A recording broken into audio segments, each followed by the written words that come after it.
So let's talk about designing your own planner, cover, and dashboards that mean something to you.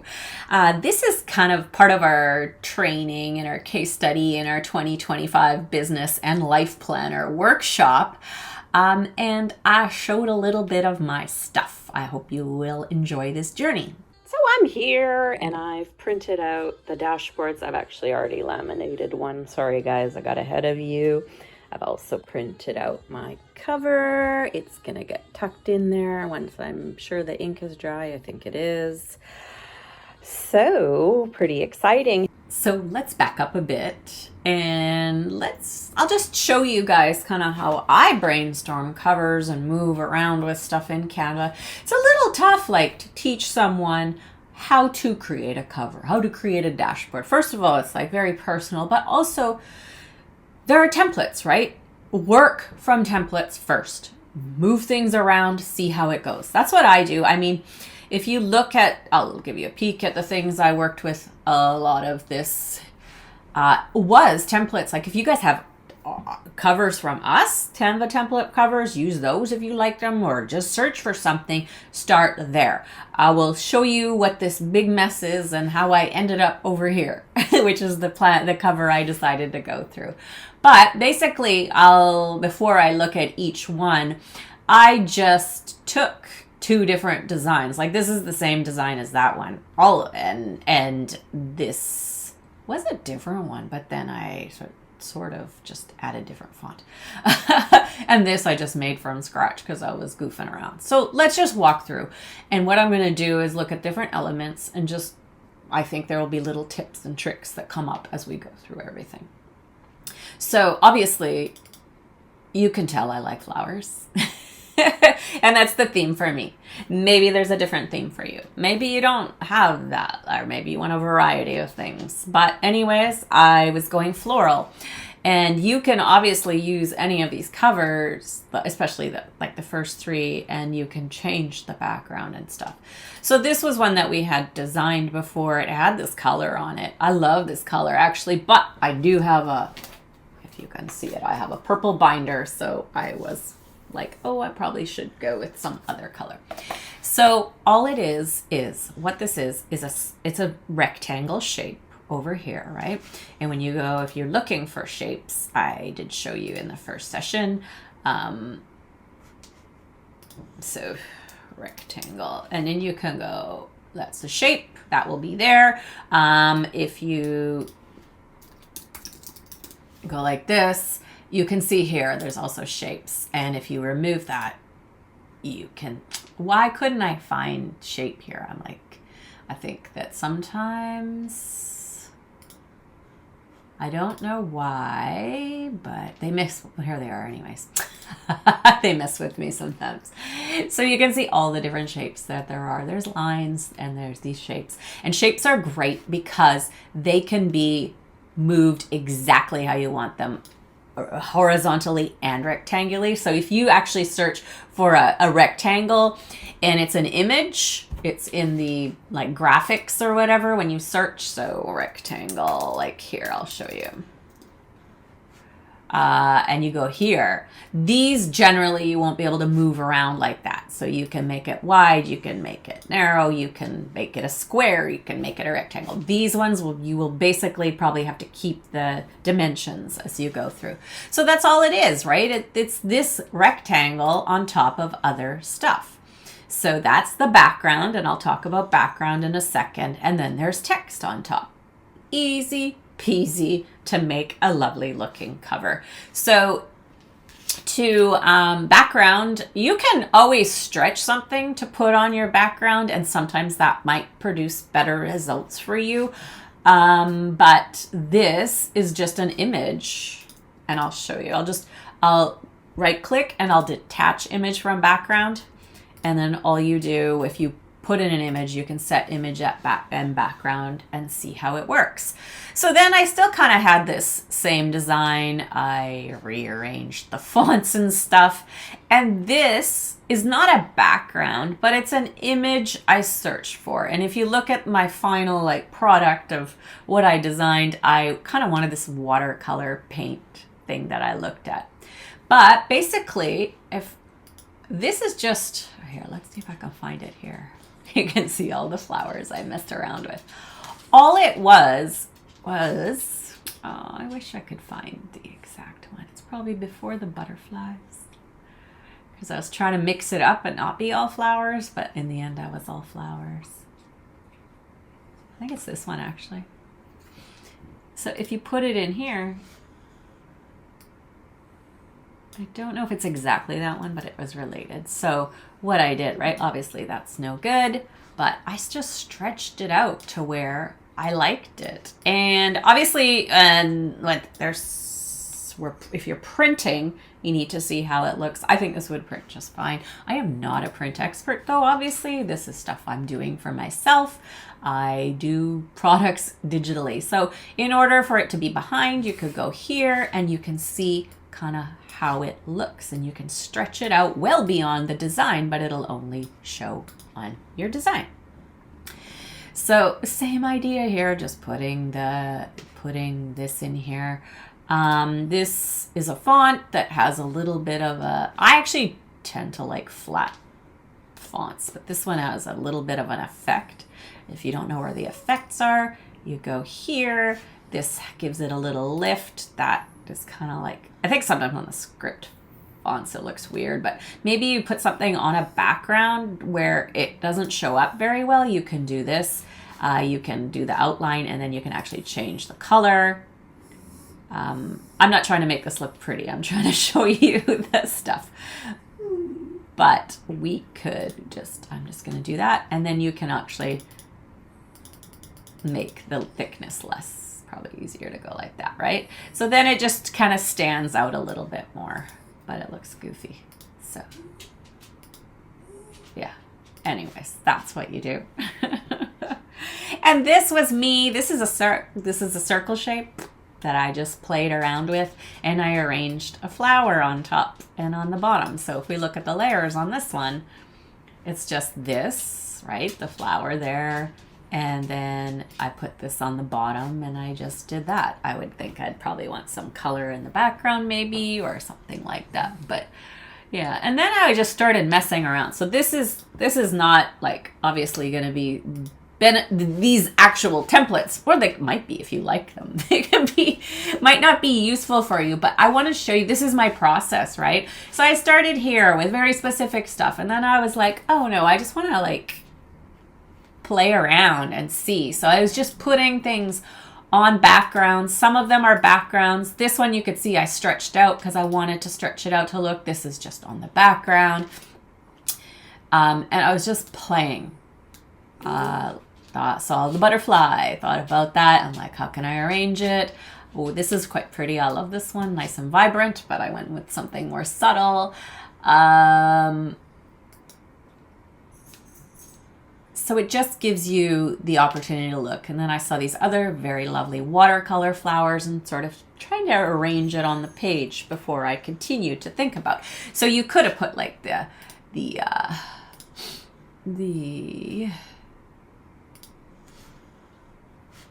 what the heck? Get in there. Like have this like that. Stretch this out a little bit more. Obviously change the color. So here, when you go like this, right, you can see the colors of the photo. Sometimes this isn't always the one that you're on. It's the whole document, but you can see all, and you could see, like, you can match the colors. This is a very handy tool. You could also almost look like a total designer who can match stuff up pretty good. I think this might look better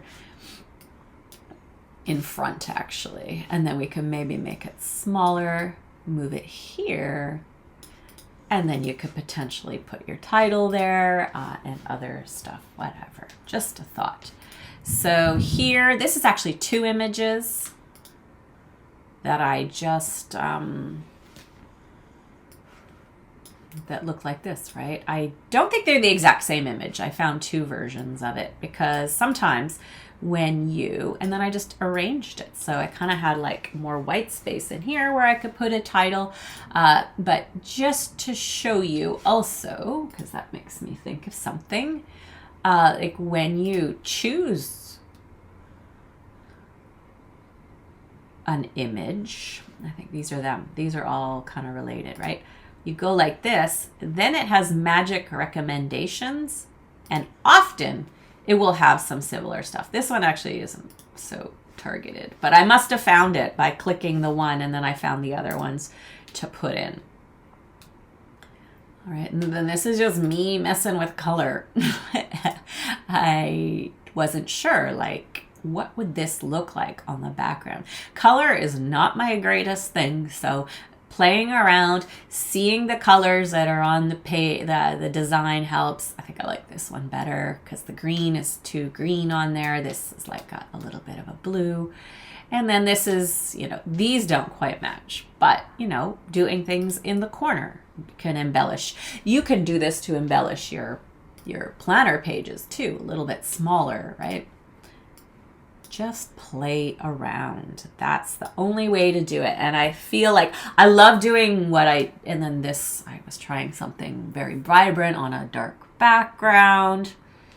I just like this one. I like the painted flowers, as you can tell. And this one I really liked as well. And it's just a picture, right, it looks like this, but I positioned it. I stretched it out and positioned it. So it looked kind of cool like that. And then this ended up being the one I wanted. So I had put the image here. Let's look at the layers. I put the image here, and I also changed the background. You can't, I think I'm actually having trouble seeing color. Yeah, you can see I did change the color. It's not there. I can't see any color. But yeah, I chose a color. I think I chose the color in here. And I've already got a copy of this. So what I did was I chose that green that matched the picture. And then I went back. Okay, sorry about that. Now, oh my goodness. There. Okay, so now I can go here, because you have to get back to the main page of the colors before it'll let you kind of mess with the color. When this little thing appears, you can mess around. So I'm probably not going to get that lovely color that I had a moment ago, but I really liked it, but that's how I did it. Yeah, this is a little brighter. I liked how it was a little, like, don't know how to describe colors very well either. Again, not my expertise, but to create the one I want. And then I matched this to the flower as well, the purple and the green. There's a little bit of a darker green that's there. That is it. And obviously this is a small image that I just stretched to exactly where I want it. This is lovely too, but you can see like it, okay, then I'd have to move that over a little bit, I think. But like if I wanted, it's a little bit like having the flowers bigger. It's like more luxurious. Is that a good word?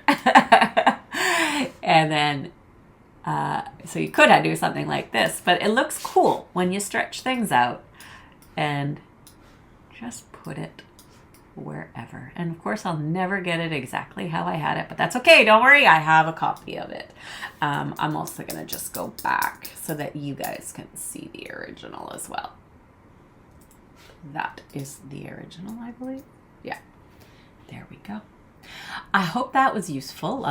For looking at color covers. Just keep adding pages. And sometimes when you like something that you have done, like say, like this actually, I can't remember if it was a continuation, but I probably duplicated this one and went here. Then I removed the background. Then I moved the font around and stuff. Also, if you're not sure how to arrange fonts, I'm not a super big fan of this script font.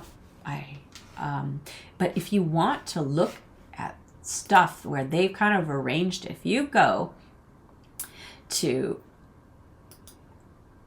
That's just a plain text box. Why can't I see? Oh, here. I'm just not paying attention. When you go down here, they have some like font combinations that might be what would be useful for you.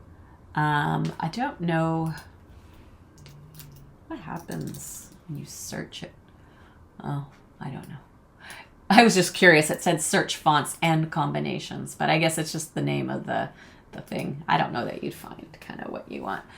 Not that I thought I was going to find a planner, but maybe if I put 2025. No. Okay, never mind. So you can search through and see what you would like. You can see your recently used. I don't believe I've used all those. But anyways, different ones that you can play around with. Obviously, you can input it and you can change all the elements. So when you put it in, actually, this is a good thing to do for you guys. Let me just do a blank page. And so you put it in, and when you put it in, it's grouped. As you can see, it says ungroup here. So that means you can move it around. And it's great for also when you find things you want to be in a certain spot. So like this, going back here, I would select all these items and then I could group them so that I could move them wherever I wanted. And then it wouldn't affect it. And then anytime I actually want to move something specifically, I just ungroup it. So here you would ungroup it so that you could change easily. You can change colors. You can do some stuff even when it's grouped, but I find it hard to work with, so I usually ungroup it. And then you can choose a different color. So yeah, I just want to match that. And then maybe I want like 2025. I don't know that this is particularly beautiful. And you can have it like that. So this has like some glowing kind of effect on it. I'm not, it's an outline, but it looks like it's glowing to me. I'm not, I would maybe change that. You can also change the font altogether. So say you just like this part, but you're like, oh, I don't really like that. Those probably don't go together. This goes together reasonably, right?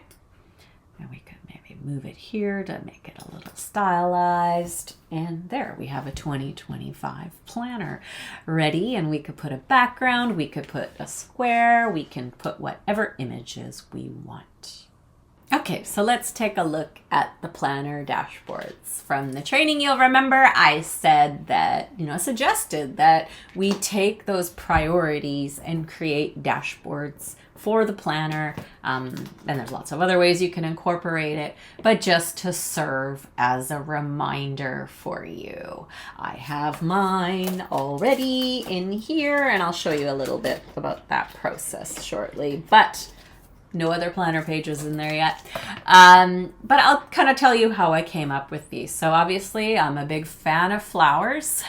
So I asked ChatGPT to kind of help me find flowers that symbolize what we have, what, relates to my priority. So I had the health, mind and body, the well-being of my children, my relationship, and also helping others thrive through my business. So those were the top 4. Those are in order. You could put numbers on them if you want. I obviously changed the wording to make it very short. But this is lavender to represent health, a forget-me-not to represent family connections and children. Red rose is love. We all know that. Peonies is generosity and prosperity. So that is my goal, to help others be prosperous, and in return, it helps me be prosperous as well. So these are just flower images that I stretched to where I wanted. And in the printed result, actually, I'll just show you this one. It's quite lovely. Like, it turned out quite well. As I said, I'm not a print expert. I hope that's showing well. Probably not, because it's a little tiny square in the corner, but we'll see it in a second. But yeah, like, pick something that's meaningful you. Maybe you want to have a theme. Maybe, if you had health, family, this and that, you might want to have totally different images. Maybe you want to put photos that represent it. I like having this because flowers really make me happy. And it just adds to the theme, the overall theme that I would like to have in my planner. So I hope that helps you think of things that you may want to include in yours. So here it is so far. Cover taped in a little bit there so it stays in place. And my planner dashboards in my little purple binder. I started with a 1 inch and I may grow over time. I got the heavy duty one, so I'm assuming that if I open and close it a lot, which I expect I will, that they're gonna be there. It's a little, the lineup of here is a little bit strange, but whatever. It's gonna work for now, and I can't wait to see yours.